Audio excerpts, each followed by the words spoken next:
सरकार ने मांग मान ली और राहुल गांधी ने कहा कांग्रेस पार्टी हमारे संघर्ष की। देखिए, वो मांग तो लंबे समय से की जा रही थी और सामाजिक न्याय की बात को आधार बना के की जा रही थी। उन्होंने पार्लियामेंट के अंदर भी बाहर भी के एग्जाम्पल भी दिए कि किस प्रकार से SC ST OBC के लोग जो है उच्च पदों पे नहीं है, किसी भी में भी, ब्यूरोक्रेसी में भी या जुडिशरी में भी, किसी में नहीं है, कहीं पे भी नहीं है, मीडिया में भी नहीं है। ये बात बार बार वो बोल रहे थे और जातिगत जनगणना की मांग कर रहे थे। उनका दृढ़ विश्वास था कि ये होके रहेगी, मोदी जी नहीं करेंगे, हम करेंगे।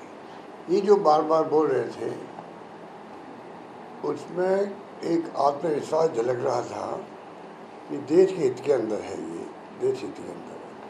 और मैं समझता हूँ कि इसी रूप में इस को लेना चाहिए हमें।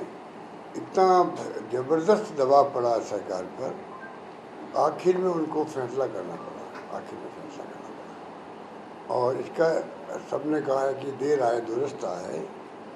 और अब ये तो एक स्टेप है। 50% का जो राइडर है वो ख़त्म करने के बाद भी राहुल ही कह रहे हैं कि 50% का राहुल जो है वो भी ख़त्म हो। जो शिक्षा में आरक्षण की बात की गई है, आर्टिकल 15(5), उसके अंतर्गत जो है प्रोविज़न, समय आ गया कि उस पर भी सरकार आगे बढ़े। तो एक प्रकार से बहुत बड़ा डिसीजन सरकार ने किया है, इसमें कोई दो राय नहीं। दबाव में किया है, मजबूरी में किया है, वो अलग बात है।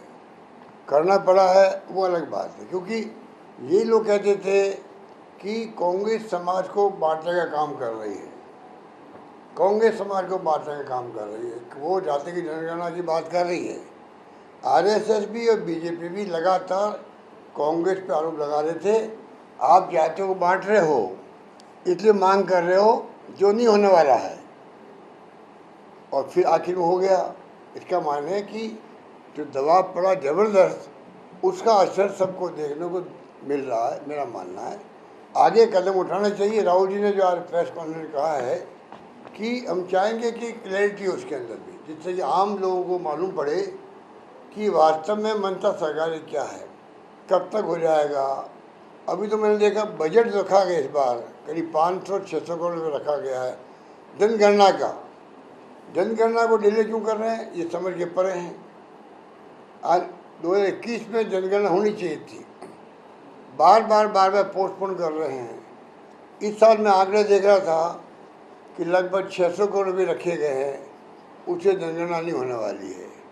इमीडिएटली पूरा जनगणना का जो सितंबर की बात की जा रही है, उस रूप में इनको एलोकेशन करना चाहिए बजट के अंदर और क्लैरिटी लाना चाहिए। राहुल जी मांग कर रहे हैं कि क्लैरिटी हो कि किस तारीख से कब जनगणना शुरू होगी, कितना वक्त लगेगा, उसके बाद में क्या क्या स्टेप उठाएंगे।